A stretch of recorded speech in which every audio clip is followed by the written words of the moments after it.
जय हिंद, वंदे मातरम। दोस्तों,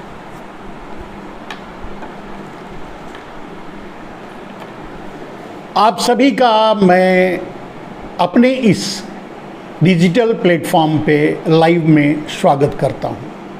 आप सभी का अभिनंदन है, आप सभी का स्वागत है। दोस्तों, विषय आज की राजनीति से जुड़ी हुई है, आज से जुड़ी हुई है। आज क्या हो रहा है, संसद में क्या हो रहा है, उससे जुड़ी हुई है। लेकिन इस वीडियो की अगर परिभाषा आप हमसे पूछेंगे और इस वीडियो का टैगलाइन अगर हमसे आप पूछेंगे, तो मैंने इसमें यही लिखा है कि राहुल गांधी पूरी तरह से नरेंद्र मोदी के दिमाग पर कब्जा कर चुके हैं और नरेंद्र मोदी के दिमाग से खेल रहे हैं। राहुल गांधी नरेंद्र मोदी को रिमोट से चला रहे हैं और राहुल गांधी जो चाहते हैं वही नरेंद्र मोदी बोलते हैं, वही नरेंद्र मोदी करते हैं। देश का प्रधानमंत्री होते हुए भी उनकी अपनी अक्षमता और अपनी अयोग्यता उन पर बुरी तरह से हावी हो चुकी है। आज बात इस वीडियो में मैं सिर्फ मणिपुर के बारे में करूंगा। दोस्तों, मणिपुर के बारे में पूरा देश उद्वेलित है, पूरा देश शन्न है, पूरा देश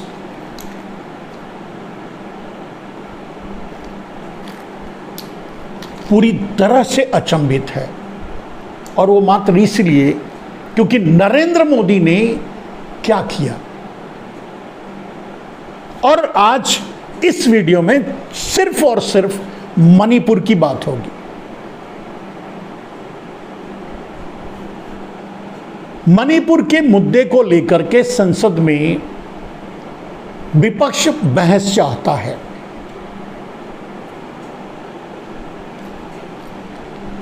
विपक्ष किसी और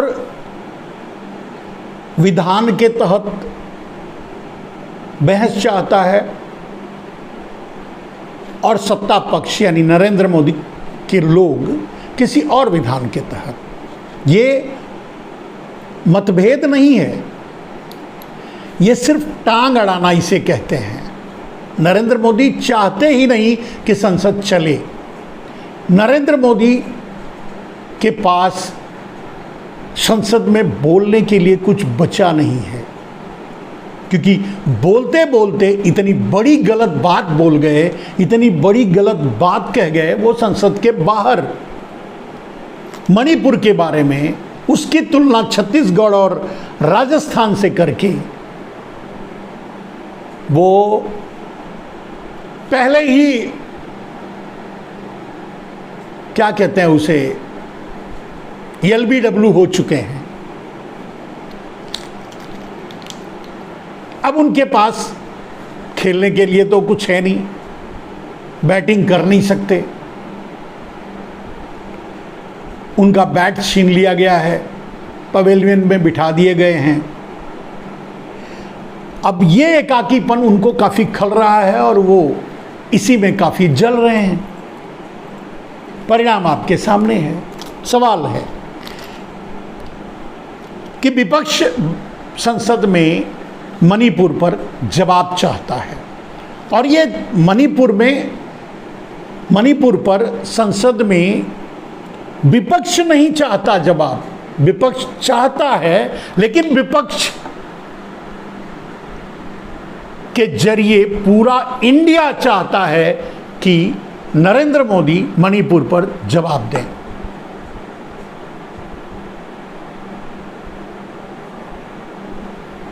और वो इंडिया भी चाहता है कि नरेंद्र मोदी मणिपुर पर संसद में बोलें, संसद में आएं, संसद से भागे ना। जो एक 26 दलों का संगठन है और जिसको नरेंद्र मोदी ने इंडियन मुजाहिदीन यानी आतंकवादी या दूसरे और मतलब इसी तरह के संगठनों से नाम जोड़ा, यहां तक कि ईस्ट इंडिया कंपनी से भी नाम जोड़ा। मैं उस पर नहीं जाऊंगा क्योंकि उस पर मैं एक वीडियो बना के डाल चुका हूं। ईस्ट इंडिया कंपनी का नाम नरेंद्र मोदी ने लिया तो उन्हें अपने पूर्वजों पर और इतिहास को फिर से, अपने पूर्वजों पर ध्यान देना चाहिए और इतिहास को फिर से पढ़ना चाहिए।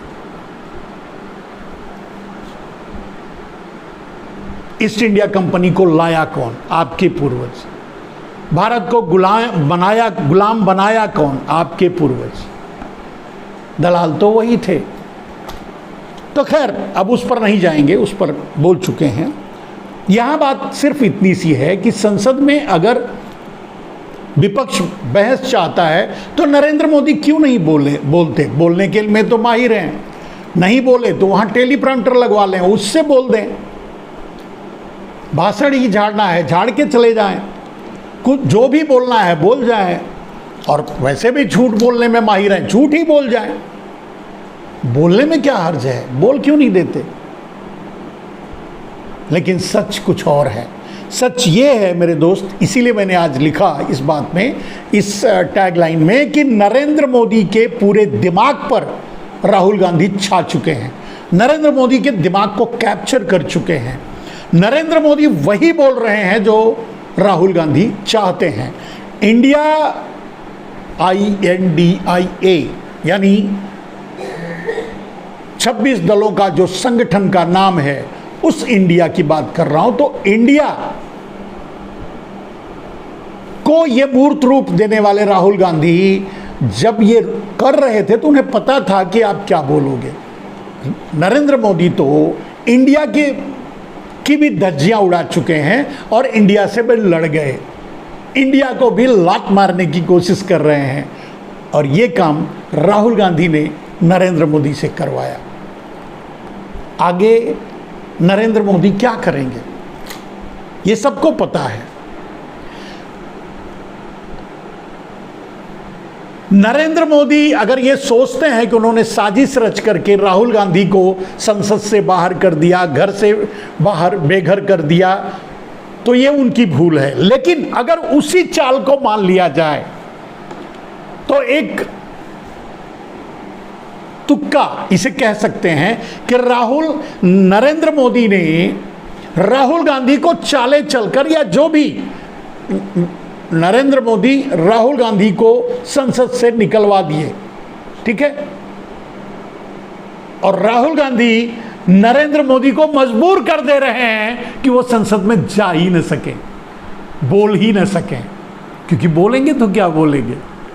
घेर दिया है राहुल गांधी ने नरेंद्र मोदी को।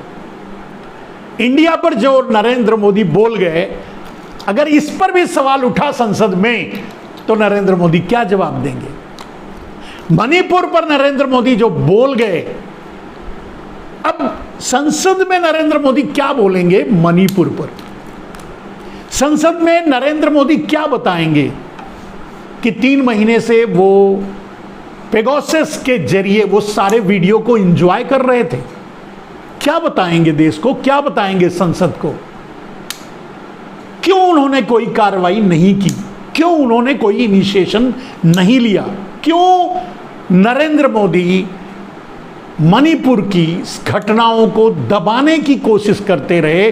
उनके ही अपने मुख्यमंत्री के रिपोर्ट पर ध्यान नहीं दिया, उनके ही अपने राज्यपाल के रिपोर्ट पर ध्यान नहीं दिया, नहीं किया, कुछ भी नहीं किया। इतने दिनों तक दबा के रखा, ऐश करते रहे, मजे लेते रहे, विदेश घूमते रहे, अपनी मीटिंग करते रहे, सब कुछ करते रहे, लेकिन मणिपुर पर उन्होंने कुछ नहीं किया। क्या बोलेंगे संसद में? घेर दिया है राहुल गांधी ने नरेंद्र मोदी को, और सिर्फ नरेंद्र मोदी की अयोग्यता का फायदा राहुल गांधी उठा रहे हैं। नरेंद्र मोदी की नासमझी का फायदा राहुल गांधी उठा रहे हैं। नरेंद्र मोदी खुद राहुल गांधी को प्रधानमंत्री स्वीकार कर चुके हैं। खैर, सवाल आज मणिपुर का है।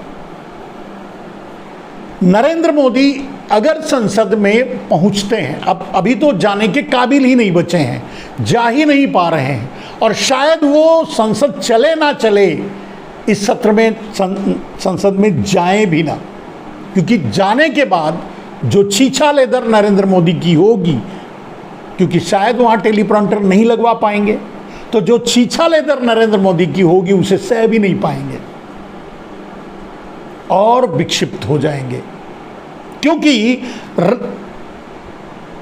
इंडिया का जो डेफिनेशन उन्होंने दिया, इंडिया की परिभाषा जो उन्होंने दी, वो उनके वांशिक दिवालियापन को दर्शाता है। मणिपुर पर बोलने के लिए नरेंद्र मोदी संसद से भाग रहे हैं, और जो भी मणिपुर में के बारे में सवाल उठा रहा है संसद में, उसको धक्का देकर संसद से बाहर निकलवा दे रहे हैं।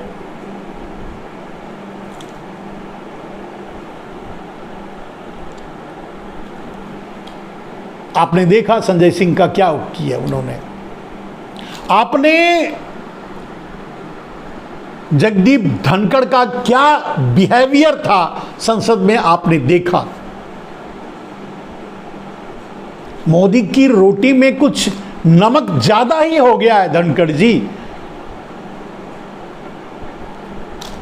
कि आप अपनी मर्यादाओं को भी भूल रहे हैं। आप जिस कुर्सी पर बैठते हैं उसकी अपनी एक मर्यादा हो। ठीक है, प्रधानमंत्री हैं नरेंद्र मोदी, वो अपनी मर्यादाएं भूल गए हैं, वो अपने रास्ते भूल गए, अपनी जिम्मेदारियां भूल गए हैं, लेकिन आप तो संसदीय व्यवस्था में संसद की कुर्सी पर बैठते हो, संसद के सभापति की कुर्सी पर बैठते हो, अध्यक्ष की कुर्सी पर बैठते हो, और उसकी मर्यादा को भी आप भूल गए, तो क्या कहा जा सकता है। सवाल सिर्फ मणिपुर का है, और संसद में नरेंद्र मोदी से यही पूछा जाएगा।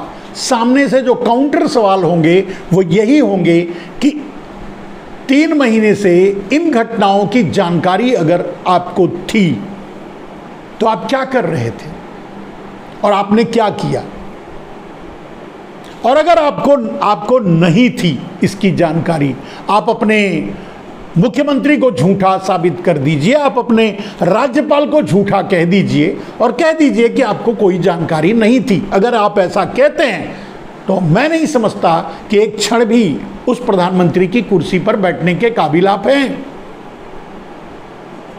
और अगर ये आप मान लेते हैं कि आपको जानकारी थी, लेकिन कुछ मजबूरी, बस कुछ कारण, बस कुछ चुनावी फायदे को लेकर, या कुछ अपने व्यक्तिगत फायदे को लेकर, या कुछ जो भी आप बताइए जिसके कारण मैंने कोई कार्रवाई नहीं की, तो फिर संसद में यही सवाल उठेगा कि आप फिर प्रधानमंत्री की कुर्सी पर बैठने के काबिल नहीं हैं। बेहतर है कि आप इस्तीफा देकर के गुजरात जाइए और प्रधानमंत्री की कुर्सी की एटलीस्ट मर्यादा बची रहने दीजिए। हमारे जैसा आदमी तो यही सलाह देगा, क्योंकि अब आपके साथ नरेंद्र मोदी कोई नहीं है, आप अकेले हो। अब अपने ब्रांडिंग मैनेजर को बुलाइए, अपने अडानी को बुलाइए, अपने अंबानी को बुलाइए, अब बुला लीजिए। जितना चाहिए जियो पर गाने लगवा दीजिए, जितना चाहिए आप जियो और अडानी की कंपनियों और अडानी के चैनलों पर, अंबानी के चैनलों पर मोदी मोदी के नारे लगवा लीजिए, जितना चाहे तो करना कर लीजिए।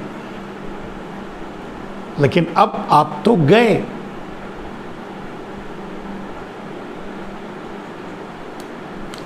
आपको इसका जवाब देना ही पड़ेगा। मणिपुर में जो घटनाएं हुई उसको जानते हुए आपने कार्रवाई नहीं की, क्यों?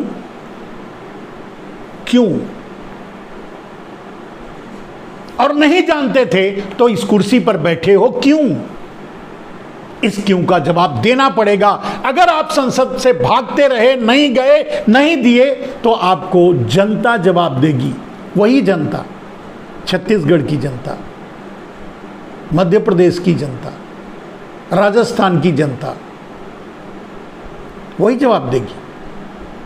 और 2024 में आपको देश की पूरी जनता आपको जवाब देगी, आपसे पूछेगी, आपसे कहेगी, और इसी मुद्दे पर वोट करेगी। आप तो सबसे लड़ गए।